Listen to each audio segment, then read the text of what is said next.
Le Togo avec la réaction des arbitres face aux actes de violence, le mondial U20, le Mali qui décroche le dernier ticket et puis la première ligue, on va s'interroger sur le pourquoi chez le monde de Chelsea s'effondre autour de lui avec Hervé Pisa, consultant sportif. Bonsoir Hervé Pisa. Bonsoir Samuel. L'Association nationale des arbitres de football du Togo a appelé au boycott des prochaines rencontres de D1, D2 et D3, ainsi que des championnats régionaux. Cela fait suite aux actes de violence qui ont été enregistrés lors de la 16e journée du championnat de première division le dimanche dernier à Kabou et à Dapaon. La Fédération togolaise de football, de son côté, a également réagi. Elle a estimé que ces actes sapent les valeurs que véhicule le football, telles que le fair play, la solidarité, la fraternité, la tolérance. Et la Fédération a indiqué également que les auteurs ont été identifiés. Ils seront retrouvés et sanctionnés. Hervé Pisa, concrètement, qu'est-ce qui s'est passé dimanche dans ces deux villes? On a vu des images, on a vu des commentaires, mais est-ce qu'on a des précisions exactes? Bon, les précisions qu'on peut avoir, c'est que nous avons, comme vous, nous sommes renseignés. Et, comme d'habitude, les violences sur les stades, c'est par rapport à un hors-jeu que les supporters ont estimé que l'arbitre assistant n'aurait pas dû accorder et tout. Bref, Samuel, il faut dire que si nous devons parler aujourd'hui de ce qui s'est passé réellement sur le stade de Kabou, ben, je pense qu'il faut que la fédération, à travers ses commissions, essaie de sévir. Et cela prouve quand même une fois encore que nous avons, je le dis, un sérieux problème et il va falloir qu'on change de statut. C'est-à-dire que ça prouve combien de fois et nous sommes amateurs. Parce qu'au jour d'aujourd'hui, ces genres de choses, c'est-à-dire que sur les actes commis sur les arbitres et choses, c'est-à-dire que c'est proscrit. Est-ce que vous voyez, nous avons toujours dit, c'est-à-dire qu'il faut changer de statut. Un club organisé doit avoir des supporters organisés. Et ces supporters organisés, par le biais même de son bureau, doivent connaître le b.a.-ba des règles du jeu. Et de comprendre que le football est fait de fair play. Le football, ce n'est pas qu'on vienne chez toi et que tu gagnes forcément. Tu peux aller gagner à l'extérieur, on peut venir te gagner. Les grands matchs, nous regardons les Real, Man City et consorts. Donc, c'est là dû au fait que, je l'ai toujours dit, à partir du moment où les clubs togolais ne veulent pas changer de statut pour rentrer dans la professionnalisation et que le football doit rester à l'image de nos identités, c'est-à-dire que tu viens chez moi, tu n'as pas le droit de me gagner. Même si je commets un penalty, l'arbitre n'a pas le droit de siffler. Est-ce que vous voyez? Donc, il faudrait qu'on quitte ces genres de statuts pour permettre aux gens de comprendre que le football, avant toute chose, c'est un jeu que chacun doit accepter. Est-ce que, aujourd'hui, ceux qui ont commis ces actes-là, envers les supporters et les arbitres, est-ce qu'ils savent qu'eux aussi, ils doivent se déplacer pour aller chez celui qu'ils ont reçu, doivent se rendre là-bas pour jouer? Il ne faut pas que les gens rendent, c'est-à-dire que invivable le football. C'est-à-dire que celui qui veut faire le football, il le fait avec les moyens, tout en respectant, tout en restant dans la logique du football avec ses textes. Et je pense que la fédération a du pain sur la planche. Parce qu'avant tout début du championnat, c'est cette histoire de violence-là, les clubs, les présidents de clubs reçoivent des instructions avant de pouvoir démarrer le championnat. Surtout le côté sécuritaire. À cela, moi, je dois ajouter que, si j'ai bonne mémoire, Samuel, le stade de Kabou n'a pas été homologué. Et Fouadan comme Bikenti, sous le coup de sanction, jouaient leur match à Kara. Pourquoi subitement la visite du président de la fédération au niveau de ce stade de Kabou, parce qu'on est en train de faire les travaux à Bassa, doit être de facto une homologation à ce qu'on joue sur ce terrain? Il y a eu une défaillance quelque part. Mais il y a une défaillance. Moi, je dis, je ne suis pas d'accord. C'est vrai, je veux que dans toutes les préfectures, si possible, même dans certains cantons, il faut jouer. Mais il faut avoir les terrains aux normes. Ça dit que sécuritaire. Vous avez... Il ne faut pas que les gens, aujourd'hui, les gens ont des stades, on dirait, bon, des clôtures, c'est-à-dire que quelqu'un veut construire une maison, il fait une clôture. Il n'y a pas d'issue de sécurité aujourd'hui. Est-ce qu'il y avait des issues pour que l'arbitre, face à cette situation, puisse s'échapper et être récupéré par les forces de l'ordre quelque part. Ça, c'est un. Secondo, c'est quoi le nombre d'agents de sécurité qu'on envoie sur nos stades? Des fois, vous comptez à peine 3 ou 4, 5. Ils ne peuvent même pas maîtriser la population. Ça, c'est un. Secondo, les supporters, là, c'est quoi leur place sur un stade? C'est où ils doivent quand même y être pour être quand même... c'est-à-dire que par rapport à la main courante, pour permettre que même s'ils doivent lancer un projectile, il faut que ça ne puisse pas atteindre un officiel. Ça, c'est un. Secondo et tertio. Nous avons toujours dit que pour faire le bon football, il faut avoir des stadiers.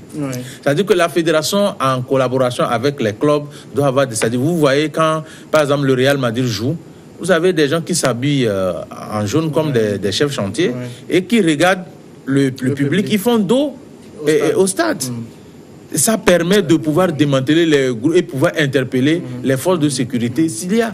Mais tout ça là, il y a pas. Nous faisons un football et c'est pas du tout sérieux. Parce que ces officiels, ces arbitres-là pouvaient perdre leur vie. Et ce qui n'est pas normal. On ne peut pas, je ne peux pas me lever pour aller officier, comment l'appelle-t-on, un match, et après, ma famille va apprendre que non, que je suis mort. À cause de quoi? À cause du football. C'est vrai, quelqu'un va me dire que c'est le risque du métier. Quelqu'un va me dire non, que les hommes en habit noir, ils ne respectent rien. Mais écoutez, vous n'avez pas le droit d'en juger. C'est-à-dire que vous, supporters, si vous maîtrisez votre sujet, vous ne pouvez pas juger parce que vous-même, vous ne maîtrisez pas les lois du jeu.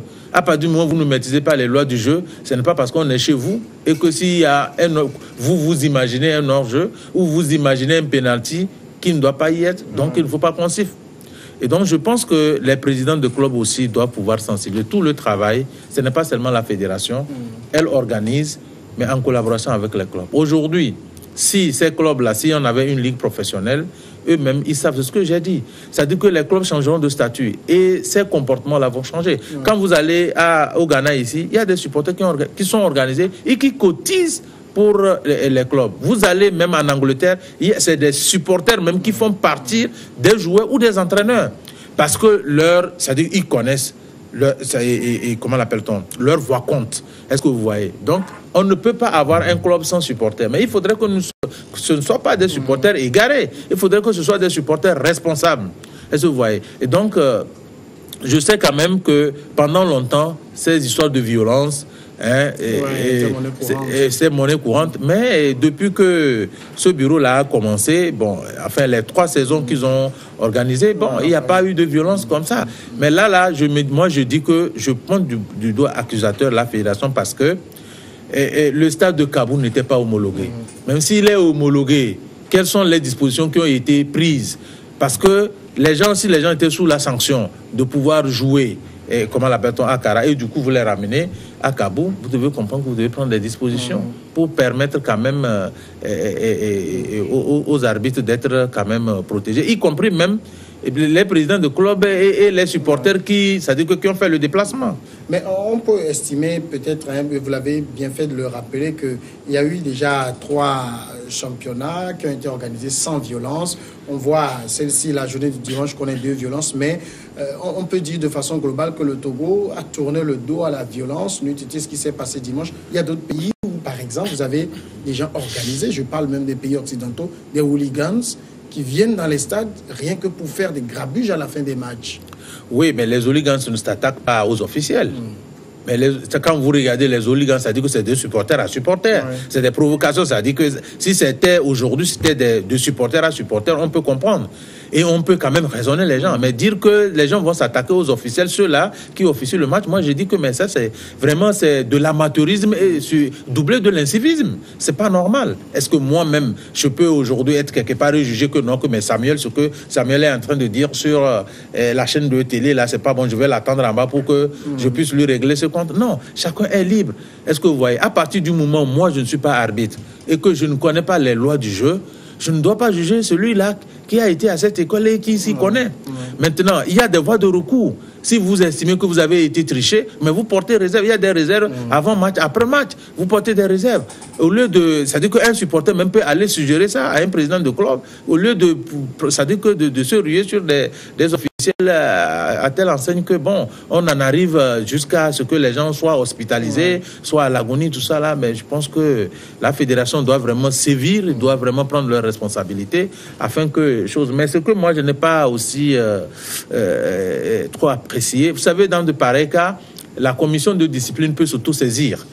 Elle peut s'auto-saisir, ou même le bureau de la fédération peut s'auto-saisir pour suspendre, enfin, le stade, et en attendant que la commission puisse statuer. Parce que la commission de discipline ne peut que statuer sur les faits, c'est-à-dire que le rapport du commissaire au match et des arbitres.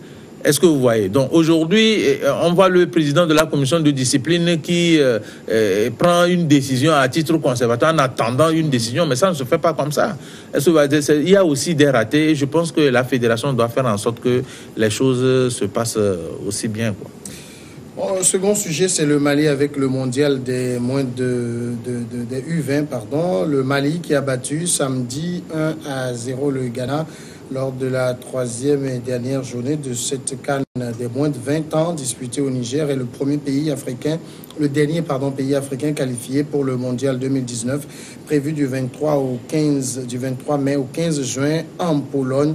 Dans le même groupe, le Nigeria et l'Afrique du Sud avaient assuré leur qualification vendredi, tout comme le Sénégal, dominateur dans le groupe B, et premier qualifié pour le mondial U20. C'est une belle performance pour le Mali?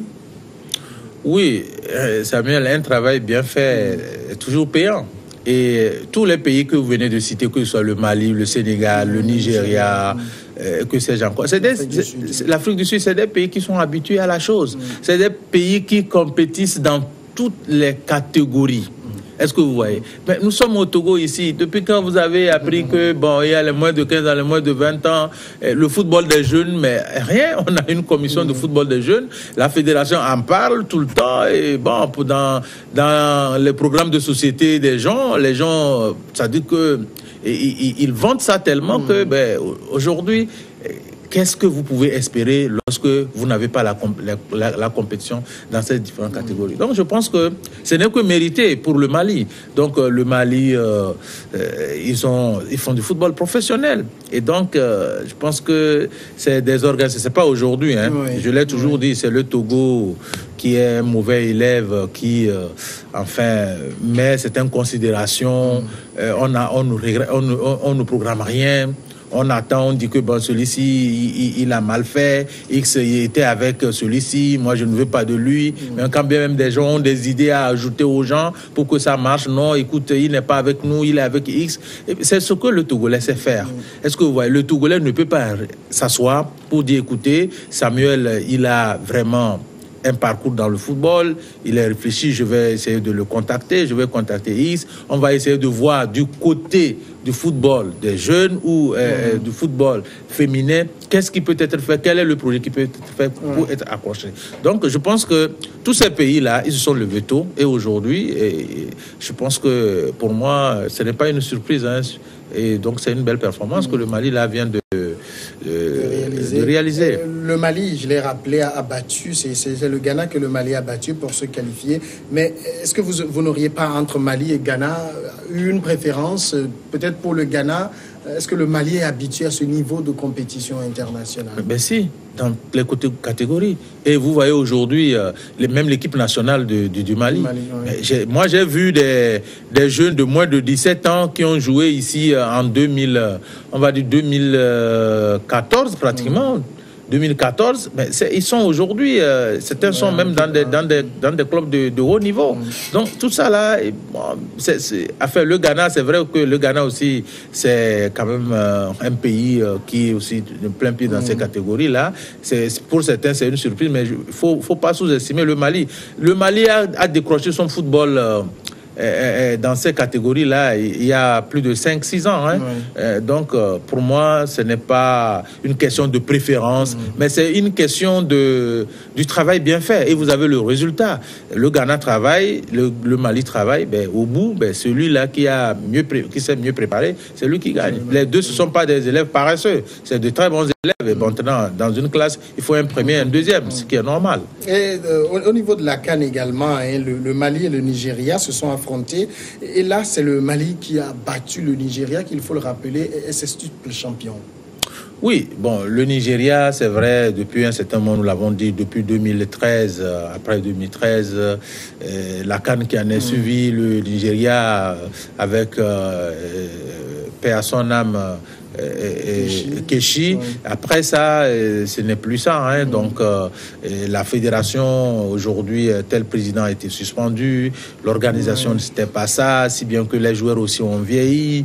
Et donc, le Nigeria n'était pas aussi trop bien quand vous prenez dans les catégories même que nous venons de citer. C'était plus ça. Mais par contre, les autres, le Mali a excellé. Hein. Il faut le dire. Ils ont excellé, ils ont joué les tournois. Ils sont l'UFOA, ils sont partout. Ils sont toujours dans le carré d'as. Donc, pour moi, ce Mali-là, je pense que ils sont en train quand même de donner un très bel exemple à toutes les fédérations hein, au niveau africain. On va parler maintenant de la Première Ligue avec l'effondrement du monde de Chelsea. Chelsea qui, depuis le début de cette saison, cumule 6 défaites, dont celle face à Manchester City en match retour du championnat. Il faut rappeler quand même que Chelsea avait battu Manchester City en match aller 2-0, mais Chelsea a été littéralement écrasé en match retour, atomisé par Man City, 6 buts contre rien. On ne reconnaît plus Chelsea là. Oui, on ne reconnaît plus Chelsea parce que vous savez, c'est depuis avant le départ de José Mourinho, et l'équipe avait des soucis et ils ont vendu beaucoup de joueurs et puis ils en avaient qui n'ont pas su exploiter. Et vous êtes sans savoir que c'était même sous Mourinho que Moïse aujourd'hui qui fait le Nigérian qui fait des exploits était parti du côté de l'Italie et même Mohamed Salah était passé par là et ils l'ont revendu et tout. Donc le problème de vestiaire s'est posé à un moment donné. Mais aujourd'hui, après Mourinho, Conte est venu, il a changé un système de jeu. Son système de jeu a permis quand même à Chelsea d'être le leader de la saison à son temps. Et après ça, c'est carrément l'effondrement parce que il faut prendre aussi l'effectif, comme je le dis. Vous prenez Eden Hazard, c'est un joueur aujourd'hui, il est vieillissant, il a reçu beaucoup de blessures et donc le résultat n'est plus ça. Mais il a donné tout ce qu'il pouvait à Chelsea. Et vous prenez aussi David Luiz, le problème de David Luiz, son prêt du côté de Paris Saint-Germain, son retour aussi a créé un problème. Bon, aujourd'hui, ils ont acheté N'Golo Kanté qui était du côté de Leicester là-bas, qui est venu et qui a essayé quand même de tenir au milieu du terrain. Vous prenez le Brésilien, ce n'est plus ça.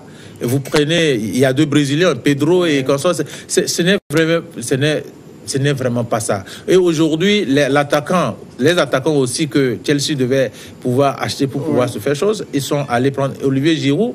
Il est aussi vieillissant. Et Olivier Giroud qui a quitté Arsenal. Est-ce que c'était Olivier Giroud qu'il fallait recruter?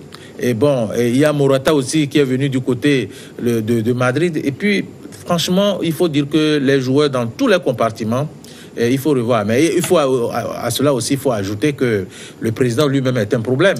Le président de Chelsea, le russe, lui-même est un problème.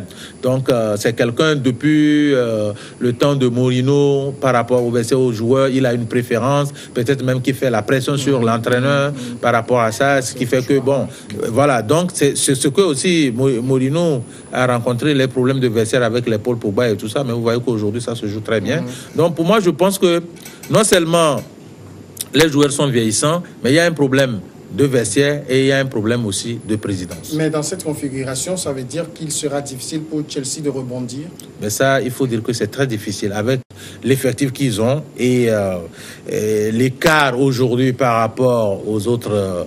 Si ça dit que perdre 6 fois et avec des scores aussi choses. Je pense que mais la Ligue anglaise ce n'est pas ça. Hein, donc je pense que c'est de faire vraiment attention pour ne pas être au bas du tableau. Et au prochain mercato, on peut espérer des recrues qui vont faire remonter la barque. Si effectivement vous avez vu Monaco, comment Monaco a vraiment un problème, c'est pratiquement aussi le problème de Chelsea. Si aujourd'hui le président pense qu'il a fait un mauvais calcul et que ces joueurs sont vieillissants et que dans certains compartiments il veut le résultat, c'est qu'il doit passer par un recrutement très fort.